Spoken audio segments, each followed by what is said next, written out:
So we've been talking a lot about the stimulus package, but AOC did an Instagram live video where she brought attention to an interesting little Easter egg within the stimulus package that may make this the perfect time to put pressure on Joe Biden to cancel student loan debt. Take a listen.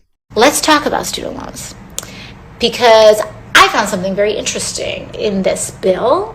Now, before everyone gets ahead of themselves, there is not student loan cancellation in this bill, but there is a provision that feels like an Easter egg, which I think gives us some hope, because not only are college students going to get, stimulus checks that they didn't get last year, but I noticed, and some people noticed, that there is a tax provision tucked away that says if your student loans get canceled, that cancellation, you don't have to pay taxes on that cancellation. Which, in other words, you wouldn't have to, it wouldn't be processed in as though, it would not be, if your student loans get canceled, it will not be treated as though, the government gave you money for you to pay off your loan so that you would have to pay taxes on that. So let's say you had, several $1,000s in student loan debt, you wouldn't pay taxes on the cancellation for that. Now, there's no student debt cancellation in the bill.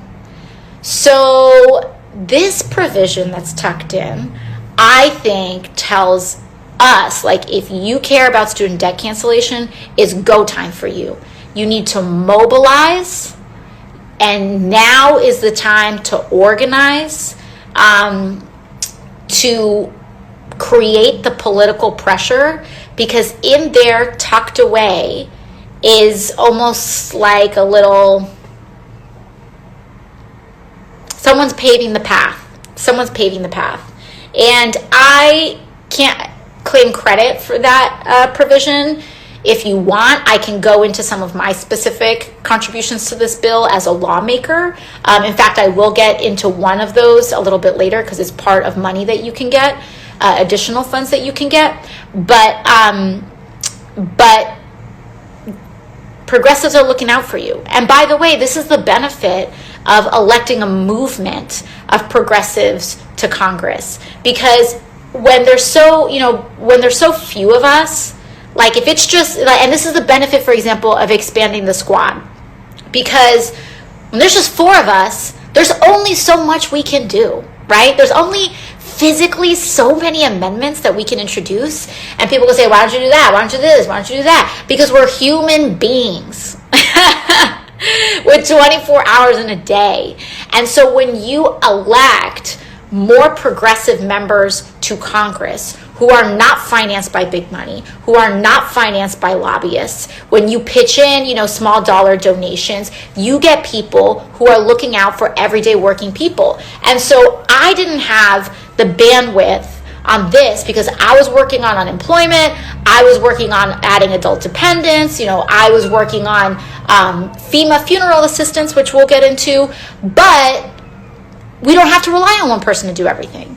We've got people that are willing, the more progressives we get, the more progress we get. And so someone was looking out and included that, which paves the way for us to fight for student loan forgiveness and not have it, hit you on the back end in terms of getting taxed on that potential forgiveness. So that is a very important update on student loans that I think is really important.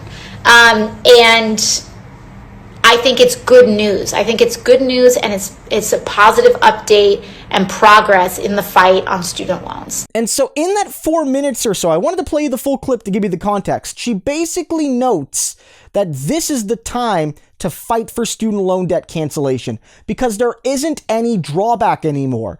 Before, there was a potential pitfall that if you had a lot of student loan debt and it all got canceled, you might be stuck with a hefty tax bill because it was understood that if you had $25,000 of student loan debt and it got canceled, the government would treat that as you getting a lump sum cash payment of $25,000, which immediately went onto your student loans. So you would have effectively made an extra $25K that year on your annual taxes. And if you're, a poor student or a poor recent graduate, you might not have the money to pay the taxes on your forgiven student loans. That's gone now. And what AOC is saying is while there hasn't been any commitment yet, and shamefully so from Biden, that student loan debt is going to be canceled either partially or in full, this paves the way to make it that much more possible. And AOC is right in noting that this is the time to mobilize. I mean, she plays a big role in this too. She needs to mobilize. The progressives in the House need to mobilize.